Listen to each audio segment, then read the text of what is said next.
श्री हर के चरणों में नमन। आज हम श्रीमद् भगवद गीता के अध्याय 1 के श्लोक संख्या 45 और 46 का अध्ययन करेंगे।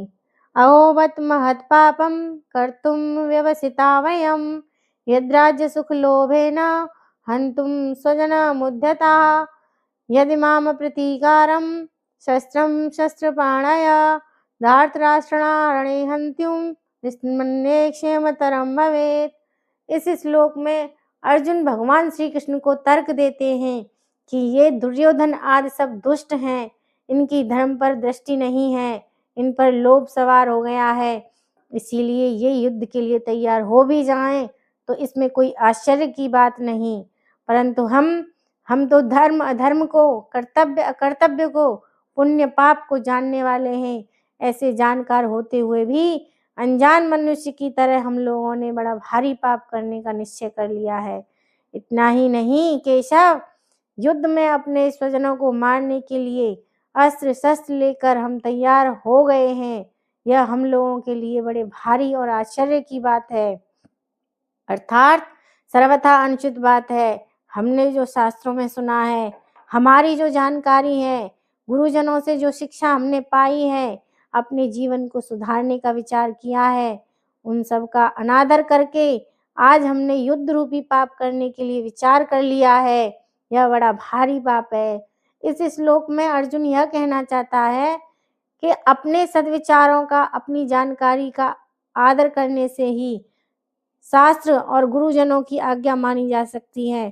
परंतु जो मनुष्य अपनी सद्विचार का निरादर करता है, वह शास्त्रों की, गुरुजनों की और सिद्धांतों की अच्छी अच्छी बातों को सुनकर भी उन्हें धारण नहीं कर सकता।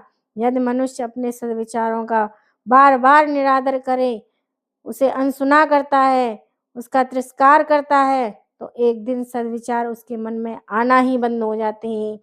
वे सद्विचार ही हैं जो मनुष्य को दुर्गुणों और दुराचार से रोकता है।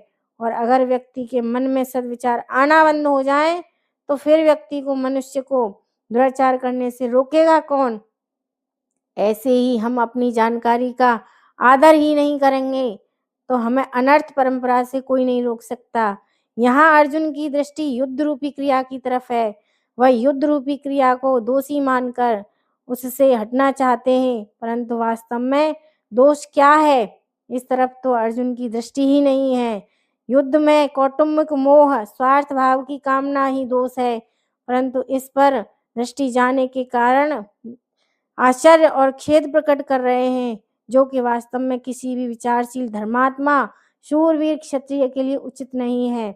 अर्जुन ने पहले 38वें श्लोक में दुर्योधन आदि के युद्ध में प्रवृत्ति होने में, कुल के क्षय, मित्रद्रोह के पाप में लोभ को कारण बताया है, और यहाँ भी अपने को राज्य सुख के लोभ के कारण महान पाप को करने को उद्धृत बताया है। इससे यह सिद्ध होता है कि अर्जुन पाप के होने में लोभ को हेतु मानते हैं, यानी वे पाप का कारण लोभ को मानते हैं। फिर भी आगे 3 अध्याय के 36वें श्लोक में अर्जुन ने भगवान से, कृष्ण से पूछा है कि मनुष्य न चाहता हुआ भी पाप का आचरण क्यों कर बैठता है? ऐसा प्रश्न श्री कृष्ण से भगवान अर्जुन ने किया है। इसका समाधान है कि यहाँ तो कौटुंबिक मोह के कारण अर्जुन युद्ध में निवृत्त होने को, धर्म युद्ध में प्रवृत्त होने को अधर्म मान रहे हैं, अर्थात उनकी शरीर आदि को लेकर केवल लौकिक दृष्टि ही है।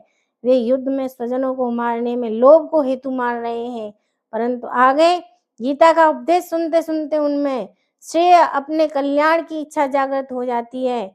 इसीलिए वे कर्तव्यों को छोड़कर ना करने योग्य काम में प्रवृत्त होने में कौन कारण है, ऐसा प्रश्न पूछते हैं।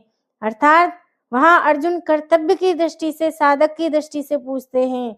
अर्जुन कहते हैं, हे माधव, अगर मैं इस युद्ध में भाग ही न लूं तो शायद दुर्योधन आदि भी इस युद्ध को निवृत्त हो जाएं, यानी कि उन्हें भी युद्ध नहीं लड़ना पड़ेगा। कारण कि हम कुछ चाहेंगे ही नहीं लड़ना तो वो भी ये युद्ध करेंगे ही क्यों, परंतु कदाचित जोश में भरे हुए तथा हाथों में शस्त्र धारण किए हुए ये धृतराष्ट्र के पक्षपाती लोग सदा के लिए हमारे रास्ते का कांटा निकल जाए, वैर ही समाप्त हो जाए, ऐसा विचार करके सामना न करने वाले तथा शस्त्र रहित मुझे मार ही सकते हैं। यानी कि मैं अगर युद्ध न करूं तो वह मुझे शस्त्रहीन समझ के मुझे मार भी सकते हैं, तो उनका मुझे मारना मेरे लिए हितकारी होगा। कारण मैंने युद्ध में गुरुजनों को मारकर बड़ा भारी पाप करने का जो निश्चय किया था, उस निश्चय रूपी पाप का प्रायश्चित इसी तरह होगा। इस पाप से मैं शुद्ध हो जाऊंगा। तात्पर्य, मैं युद्ध नहीं करूंगा तो मैं भी पाप से बचूंगा और मेरे कुल का भी नाश नहीं होगा।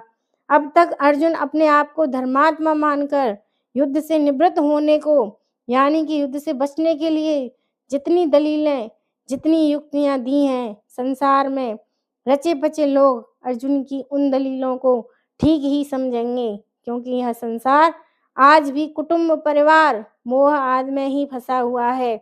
आज भी मनुष्य कुटुंब परिवार आदि को ही सबसे श्रेष्ठ और सबसे ज्यादा महत्वपूर्ण मानता है। और आगे भगवान श्री कृष्ण जो अर्जुन को बातें समझाएंगे, उन्हें आज के मनुष्य ठीक नहीं समझेंगे। इसका कारण यह है कि जो मनुष्य जिस स्थिति में है, उस स्थिति की, उस श्रेणी की बात को ही ठीक समझते हैं। उससे ऊंची श्रेणी की बातें वे समझ ही नहीं सकते या वे समझना ही नहीं चाहते। अर्जुन के भीतर कुटुंब को लेकर एक मोह है और उस मोह से आविष्ट होकर ही वे धर्म की साधुता की बड़ी बड़ी अच्छी अच्छी बातें कर रहे हैं। अतः जिन लोगों के भीतर अपने कुटुंब को, अपने परिवार को लेकर मोह होता है, उन लोगों को ही अर्जुन की बातें बिल्कुल ठीक लगेंगी। ऐसे लोग अर्जुन की बातों को पूरी तरह से समर्थन करेंगे, परंतु भगवान की दृष्टि सिर्फ और सिर्फ जीव के कल्याण की तरफ होती है। वे हमेशा सोचते रहते हैं कि जीव का कल्याण कैसे हो सकता है। भगवान की इस ऊंची श्रेणी की दृष्टि को वे लोग समझ ही नहीं सकते, जो कुटुंब और परिवार के मोह में ग्रस्त हैं।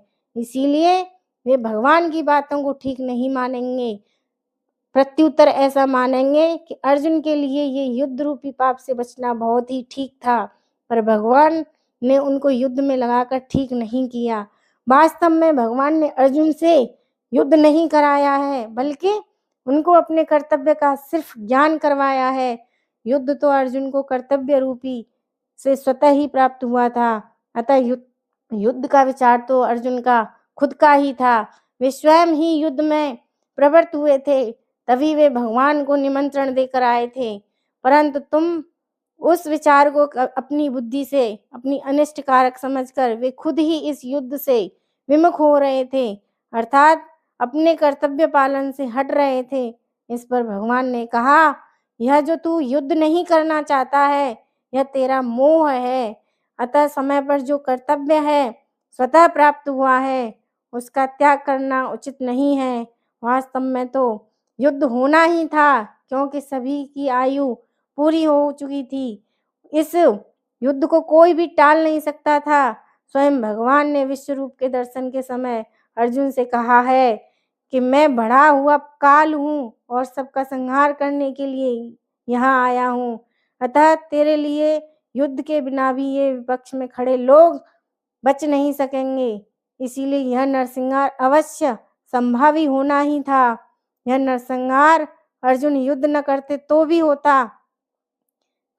जिन्होंने माँ की आज्ञा से द्रौपदी के साथ अपने 5 भाइयों का विवाह करना स्वीकार कर लिया था, वे युधिष्ठिर तो माँ की युद्ध की इच्छा से युद्ध अवश्य ही करते। भीमसेन ने भी युद्ध से कभी पीछे नहीं हटते, क्योंकि उन्होंने कौरवों को मारने की प्रतिज्ञा कर रखी थी। द्रौपदी ने तो यह तक कह दिया था कि अगर मेरे पति कौरव के से युद्ध नहीं लड़ेंगे तो मेरे पिता द्रौपद और भाई धृष्टद्युम्न और मेरे 5 पुत्र तथा अभिमन्यु युद्ध करेंगे। ऐसे कोई कारण थे जिससे युद्ध तो टलना असंभव था। होनी को रोकना मनुष्य के हाथ की बात नहीं है, परंतु अपने कर्तव्य का पालन करके मनुष्य अपना उद्धार कर सकता है और कर्तव्य से विमुख होकर अपना पतन भी कर सकता है। तात्पर्य यह है कि मनुष्य अपना इष्ट और अनिष्ट करने में स्वतंत्र है। इसलिए भगवान ने अर्जुन को कर्तव्य का ज्ञान कराकर मनुष्य मात्र को उपदेश दिया है कि उसे शास्त्र की आज्ञा के अनुसार अपने कर्तव्य पालन में तत्पर रहना चाहिए, उससे कभी भी विमुख नहीं होना चाहिए। इसका मतलब यह है श्री कृष्ण भगवान कहते हैं कि जो होना है वह तो होकर ही रहेगा, आप सिर्फ अपने कर्तव्य का पालन करो। आपके पालन करने के समय नहीं रुकेगा, और आप अगर पालन नहीं करेंगे तब भी समय नहीं रुकेगा। जो होनी है वह तो होकर ही रहेगी। आप भगवान की जो लीला है, समय है, उसके साथ काम करते रहिए। भगवान की लीला में अपना योगदान देकर अपने इस लोक को और परलोक को सुधार सकते हैं। बाकी मिलेंगे अगली वीडियो में। हरे कृष्ण।